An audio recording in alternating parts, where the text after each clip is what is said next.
Hello guys, this is going to be a video where I walk you through how to make my antiviral salad, which you guys have been asking for. So this is what you're going to need: a chopping board, a knife to chop stuff up with, weighing scales to weigh up how much stuff weighs, and some sort of pot to put the whole thing in. This is a steamer pot, which is 1.25 litres. I'm going to have the link below the video.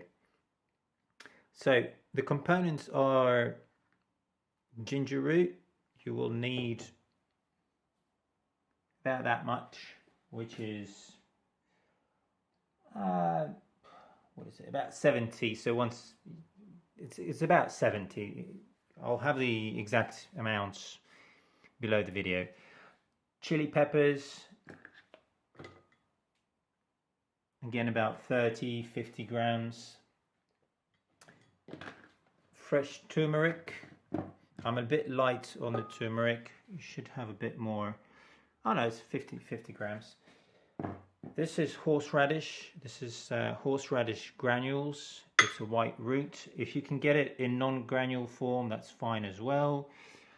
So obviously we've got the cup, but there's about probably 50-75 grams of it in there. You need one garlic bulb. So again, another about 40-50 grams.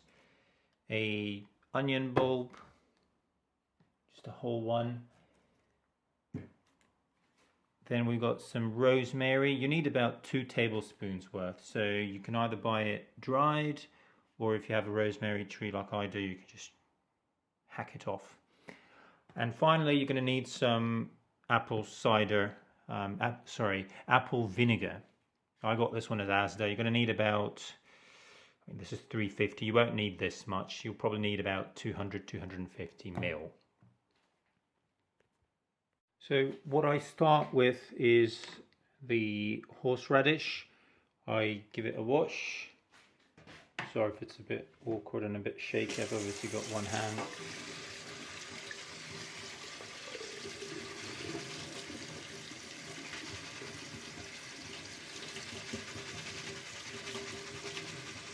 And then we put it in our pot straight away, and we're going to cover it with our apple cider. So it's in the pot, and I normally just cover it up enough so that it starts absorbing some of the apple vinegar. I think I referred to it as apple cider, but it's not apple cider, it's apple vinegar. So do that. So it's just covered it, and it's going to start absorbing that so that the granules go a bit softer. I'm now going to wash the rest of the stuff, namely the ginger, the turmeric, the chili peppers and the rosemary, and I'm going to chop it all up finely. Originally I was peeling the turmeric, and I found that most of it, like it would half in size, so I've stopped doing that. And I just chop it all up. It also keeps the board much cleaner because it's got a very, as you'll be aware, it's got a very strong yellow color and everything gets yellow. So I just chop it up as is. I have been peeling the ginger before chopping it up. However, I've got a housemate who's mentioned that you don't need to do that. So I'm gonna just get rid of the worst bits and chop up the rest finely. With the chili peppers, obviously you take the these edges off and you just chop it up. Don't worry about getting the pips out, at least I don't worry about it. And the rosemary, obviously I've got a bit of a hard stem here. Depending on whether you're bothered about it being a bit rough or not, I would just chop it all up. So I'm going to do that, and I'm going to show you the result in a minute. So I've washed all the bits and I've prepped them for chopping up. As you can see, that's the only waste that we're going to have. So we're using pretty much everything. So let me crack on with chopping it up, and I'll show you the end result of that. So the rosemary and chili pepper is done. What I wanted to mention is, as I started chopping the rosemary, and we're probably a bit light on it, so I can have let me get a spoon. So you want to see, that's about 1 spoon's worth. You want to have about double the rosemary. So yeah, just be mindful of that. So as I started chopping the rosemary, I found that there were just like the stem was quite mature, so it would end up like having twigs in your mouth. So I just chopped them out. But that's the end result. You want to go as fine as you have the patience to get. Same thing with the chili peppers. Just go as fine as you can. I also didn't mention that the color doesn't matter. It's however much chili you can handle. I'm quite a mild chili person, so I go for the greens and maybe the reds. But it's entirely up to you what chili pepper you decide to use. So on with the chopping. So the chili peppers and the rosemary is in. You just chuck them in there. Time for the turmeric. So what I normally do is again, you want to get as fine as you can. Similar specification to the chili peppers there. And we're going to do the same with the ginger. So chopping up of the turmeric is underway. So first I sliced it up into long strips, and then I started punching away. These are probably a bit too big, so once I'm done with this section, I'm gonna just have another go at it and get it a bit finer. So that's how it turns out. This is about fine. As you can see, the board is getting nicely yellow, which I'm not too excited about. But if you know a trick of how to get rid of it, let me know actually. I'd be very grateful. So we're going to chuck this in with the rest of it, and we're going to move on to the ginger. A little hack that I actually wanted to mention is, you see that the board's getting yellow from the turmeric. If you start with the turmeric first and then chop up everything else on top of it, then my experience has been it kind of cleans the board as you go along. And then there's less cleaning at the end. So working through the ginger, this is how I do it. So I chop it up into sections of about that large. Then I get it into like little fish and chip strips. And then I chop it up finely, and then I might go over it again after this, because I just like things to be quite small bits. It makes it easier to mix later as well.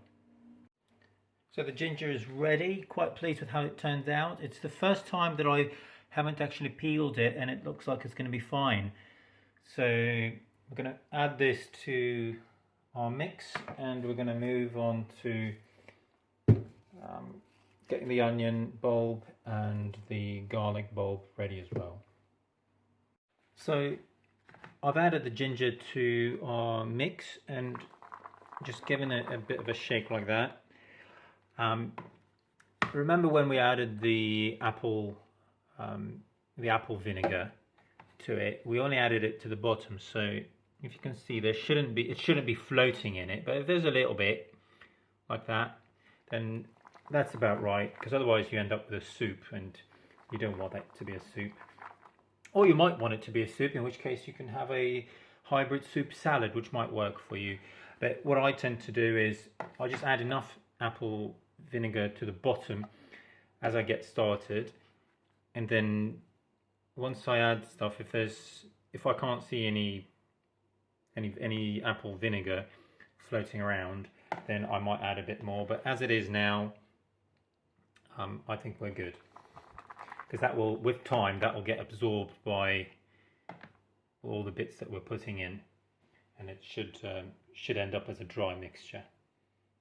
So moving on to the garlic and onion bulb, I have prepped the garlic, and what I normally do is I cut off all these hard ends and try and get these outside thingy bobby, whatever it's like, the outside sheath of it off before chopping it up. With the onion, I just cut off the top and the bottom and take off the outside layer and give it a good wash. Hi, so don't know how about you, but I've always had a really fiddly time chopping up the actually peeling the garlic. But it looks, you're probably well aware of this, but what I've actually found is that putting it into a cup of hot water, so it could be ideally probably boiling water. I just ran some really hot water from the tap, put the chopped up bits of garlic in there, and once it comes out, it's much easier to take the peel off. So a little tip for you, and something I'm really excited about, but I'm sure you knew that already. So all the peels of the garlic are off, and we're going to do what we always do. That's right, we're going to chop it up really finely, and we're going to do the same for the onion. Fine chopping of the garlic underway. So, you know, you're used to that kind of size by now, so I'll crack on with that. So garlic has joined all the others, and we're making progress with chopping up the onion. So I slice it up into discs like that, and then I just go over it from several directions, chopping it up into the standard format. So that's what I meant. So you cut it into strips, and then you go cut it like that. Garlic's ready. The onion's ready. So we'll add it in there, and just to have a look at the level of moisture. So there's still some apple vinegar, which I've just spilled. So don't do things with one hand in there. So I think we should be fine. Actually, you might want to add a little bit more if you like it a bit wetter, but it's not necessary. So we're going to add the onions in there, and we're going to tidy up and then see what it looks like at the end. So the onions are in there, and what I then do is you either mix it up with a spoon, or what I prefer is just put your lid on if you've got one of these pots, and assuming you've not got so much apple vinegar in there that it's all going to spill out, or you might have a watertight pot, just give it a shake.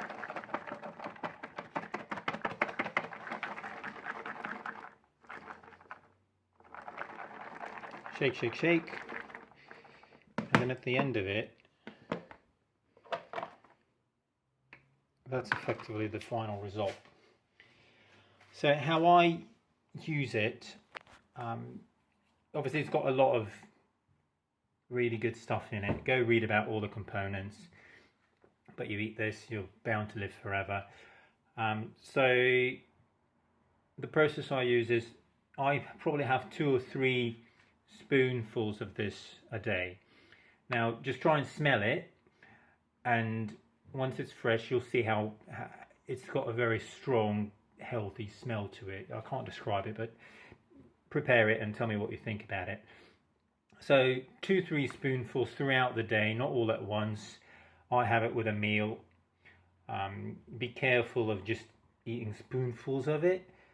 First of all, you probably won't manage to do it because it's really powerful stuff, and just be mindful of how your stomach might respond. So take it easy, don't go too mad about it, and yeah, just experiment and see what works for you.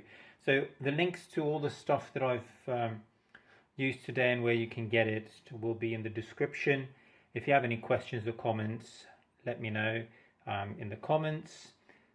Feel free to share this with anybody who you think might find it useful. But yeah, I just have this always in my fridge, and a pot like this actually, it lasts about 1-2 weeks. Now obviously it's really powerful and hard hitting for the first couple of days, and then the strength wears off.